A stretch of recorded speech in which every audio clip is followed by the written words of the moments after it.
2027 గోదావరి పుష్కరాలను ప్రకృతి ఆరాధన ఆధ్యాత్మిక చింతన మమేకమయ్యేలా అత్యంత వైభవంగా నిర్వహించాలని ముఖ్యమంత్రి నారా చంద్రబాబు నాయుడు అధికారులను ఆదేశించారు. వచ్చే ఏడాది జూన్ 26 నుంచి జూలై 7 వరకు 12 రోజుల పాటు జరిగే పుష్కరాలకు దేశ విదేశాల నుంచి వచ్చే భక్తులకు ప్రపంచ స్థాయి సౌకర్యాలు కల్పించాలని సూచించారు. పుష్కరాల పవిత్రతకు పెద్దపీట వేస్తూ ఎక్కడా భక్తులకు ఇబ్బందులు తలెత్తకుండా ఇప్పటి నుంచే ఏర్పాట్లు వేగవంతం చేయాలన్నారు.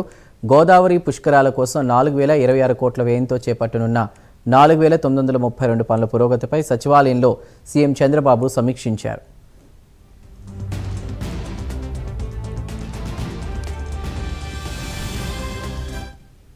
ఇప్పటికే 899 కోట్లను ఆర్థిక శాఖ కేటాయించినట్లు అధికారులు సీఎంకు వివరించారు. గోదావరి పరివాహక ప్రాంతంలోని పిఠాపురం శక్తిపీఠం, పంచారామాల్లోని 4 క్షేత్రాలు, ద్వారకా తిరుమల, అన్నవరం, వాడపల్లి అంతర్వేది ఆలయాలను అనుసంధానిస్తూ టెంపుల్ టూరిజం సర్క్యూట్ అభివృద్ధి చేయాలని సీఎం చంద్రబాబు ఆదేశించారు. పుష్కరాల్లో భద్రత, రద్దీ నియంత్రణకు ఏఐ ఆధారిత crowd analytics, CCTV entry exit monitoring, drone surveillance, QR ఆధారిత వాహన గుర్తింపు వంటి సాంకేతికతను వినియోగించనున్నారు.